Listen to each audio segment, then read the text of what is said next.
దేవునికి మహిమ కలుగును గాక.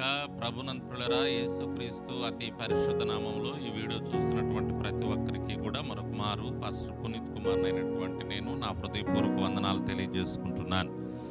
దేవునికి మహిమ కలుగును గాక. ప్రభునంతులరా, మరొకసారి ఈ వీడియో ద్వారా మరొక క్లుప్త సందేశాన్ని మీ ముందుకు తీసుకొస్తా ఉన్నాను. జాగ్రత్తగా ఈ మాటలు విని విశ్వాసంలో మీరు బలపరచబడాలని, ఆత్మీయంగా ఎదగాలని, దేవుని కృపను పొందుకోవాలని ఆశిస్తూ ఉన్నాను. యెహోషువ గ్రంథం 1వ అధ్యాయంలో ఒక మంచి మాటను చూస్తాం ప్రియులారా. 6వ వచనంలో, నిన్ను విడువను, నిన్ను ఎడబాయను, నిబ్బరము కలిగి ధైర్యముగా ఉండుము. భయపడుతూ జంకుతూ ఏం జరిగిద్దోనని అయోమయ పరిస్థితుల్లో ఉన్నటువంటి యెహోషువతో దేవుడిస్తున్నటువంటి వాగ్దానం. ప్రభునంతులరా, అప్పటి వరకు ఉన్నటువంటి నాయకుడిని దేవుడు పిలుచుకున్నాడు, మోషేని. ఆ తర్వాత అన్ని లక్షల మంది ఇశ్రాయేలీయులని యెహోషువ నాయకత్వంలో నడిపించాలని దేవుడు ఆశపడుతూ ఉన్నాడు. యెహోషువకు ఆ విషయం చెప్పినప్పుడు యెహోషువ భయపడ్డాడు. ఎందుకంటే మోషే నాయకత్వంలో మోషేను అనుసరిస్తూ అక్కడ ఉన్నటువంటి ఆ పరిస్థితులన్నింటినీ గమనిస్తున్నాడు. కాబట్టి ఇశ్రాయేలీయులు ఎటువంటి వారో, మరి పరిస్థితులు ఎలా ఉంటాయో అవన్నీ ఎరిగినటువంటి వాడు. కాబట్టి యెహోషువ చాలా బాధపడుతూ ఉన్నాడు, చాలా భయపడతా ఉన్నాడు. ఏం జరిగిద్దో అని అయోమయ పరిస్థితుల్లో ఉన్నాడు. మన ముందున్నటువంటి రోజులను మనం చూసి భవిష్యత్తులో ఏం జరగబోయిద్దో అనేటటువంటి అయోమయంలో భయపడుతూ జంకుతూ దిగులు పడుతూ ఉన్నటువంటి వారికి పరిశుద్ధాత్మ దేవుడు ఈ సమయంలో ఇస్తున్నటువంటి వాగ్దానం, ఈ సమయంలో ఇస్తున్నటువంటి భరోసా అదేంటి అంటే, నువ్వు భయపడకు, నిన్ను విడువను, నిన్ను ఎడబాయను. గతంలో జరిగినటువంటి రోజుల్లో ఉన్నటువంటి పరిస్థితులను బట్టి, ఎదురైనటువంటి సంఘటనలను బట్టి భయపడుతున్నావేమో. ఎట్టి పరిస్థితుల్లో కూడా భయపడాల్సినటువంటి అవసరం లేదు. నిన్ను విడువను, నిన్ను ఎడబాయను అని వాగ్దానం ఇస్తూ ఉన్నాడు. యెహోషువ పరిస్థితి ఇక్కడ మనం గమనిస్తే ఆ విధంగా ఉంది. కాబట్టి ఒంటరిగా ఉన్నాడు, ఒక్కడు నాయకుడై ఇప్పుడు నడిపించాలి. ఇతన్ని మోషే నాయకత్వంలో ఉండి అప్పటి వరకు నడిచాడు, మోషే వెళ్ళిపోయాడు, మోషే లేడు. ఇప్పుడు ఇతను వంతు వచ్చింది, ఇతను నడిపించాలి. ప్రభునంతులరా, చూసినటువంటి వాడు కాబట్టి భయపడుతున్నాడు. నువ్వు కూడా కొన్ని చూసి ఉండొచ్చు గతంలో, కొన్ని చేదైనటువంటి అనుభవాలు, కొన్ని ప్రతికూల పరిస్థితుల్లో కొన్ని సంఘటనలు నీకు ఎదురై ఉండొచ్చు.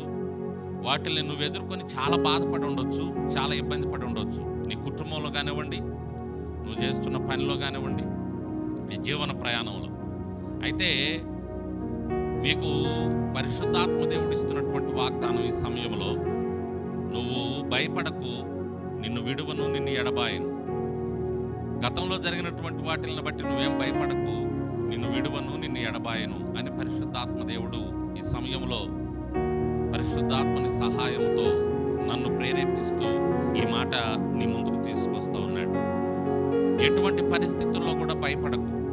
ఆయన విడిచిపెట్టడు ప్రియులారా.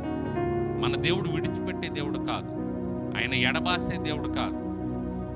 ఒకవేళ కొన్ని సంఘటనలు మనకు ఎదురవ్వచ్చు, అవి కొన్ని పరీక్షలు, మన విశ్వాసాన్ని పరీక్షించడానికి మనకు దేవుడు మన జీవితాల్లో అనుమతిస్తూ ఉండొచ్చు. కానీ ఎట్టి పరిస్థితుల్లో కూడా మనల్ని ఎడబాసే దేవుడు కాదు, విడిచిపెట్టే దేవుడు కాదు. సమయోచితమైనటువంటి తన కృపతో సమయోచితమైనటువంటి సహాయాన్ని మనకు దయచేసి, తన కృపలో, తన మహిమైశ్వర్యంలో మన ప్రతి అవసరత తీర్చి మనల్ని నడిపించే దేవుడై ఉన్నాడు. దేవునికి మహిమ కలుగును గాక. కింద తెలియచేస్తున్నాడు, నువ్వు నిబ్బరం కలిగి ధైర్యంగా ఉండు, నేను విడిచిపెట్టను. అయితే నా ఆజ్ఞల ప్రకారం నడుచుకో. మోషేకి నేను సెలవిచ్చినటువంటి ధర్మశాస్త్రం ప్రకారం నడుచుకో. వాటిల్ని జాగ్రత్తగా తీసుకో, వాటిల్ని ధ్యానం చేయి, వాటిని ప్రకారం నడుచుకో. నీ జీవితంలో నేను గొప్ప కార్యాలు జరిగిస్తానని సెలవిచ్చాడు. ప్రభునంతులరా, ఆ విధంగా యెహోషువ ముందుకు వెళ్ళినప్పుడు మోషే చేసినటువంటి కార్యాల కంటే మరి ఎక్కువ అద్భుత ఆశ్చర్య కార్యాలు యెహోషువ జరిగించినట్లుగా యెహోషువ గ్రంథంలో మనం చూస్తూ ఉన్నాం. యెహోషువ నాయకత్వంలో ఇశ్రాయేలీయుల్ని అద్భుతంగా ఆయన నడిపించాడు. దేవుని దగ్గర నుంచి గొప్ప కార్యాలు చూశాడు, గొప్పగా వారిని నడిపించాడు.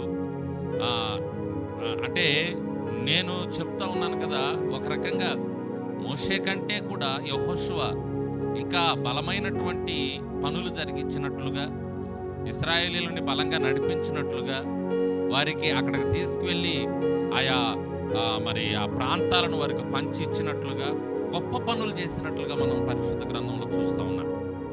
కాబట్టి మనం దేవుని యందు విశ్వాసం ఉంచి నిబ్బరం కలిగి ముందుకు సాగినప్పుడు, ఆయన మాటల ప్రకారం మనం జీవించి ముందుకు సాగినప్పుడు గొప్ప కార్యాలు దేవుని దగ్గర నుంచి మనం చూస్తాం ప్రియులారా.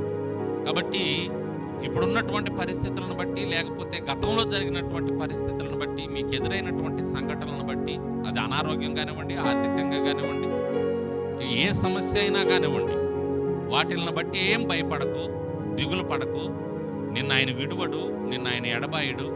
నిబ్బరం కలిగి ధైర్యంగా ఉండు. భవిష్యత్తులో నీ జీవితంలో దేవుడు గొప్ప కార్యాలు జరిగించబోతున్నాడు, అద్భుత ఆశ్చర్య కార్యాలు జరిగించబోతున్నాడు.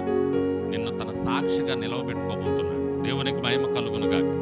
కాబట్టి ప్రియులరా, ధైర్యంగా ముందుకు వెళ్ళండి, దేవుని కృపలో ముందుకు సాగండి, విశ్వాసంతో ముందుకు సాగండి. దేవుడు తన కార్యాలు బహుబలంగా మీ జీవితాల్లో జరిగిస్తాడు. ఇది పరిశుద్ధాత్మని యొక్క భరోసా, ఆయన ఇస్తున్నటువంటి వాగ్దానం. దేవుడు మిమ్మల్ని దీవించి ఆశీర్వదించునుగాక. ఆమేన్.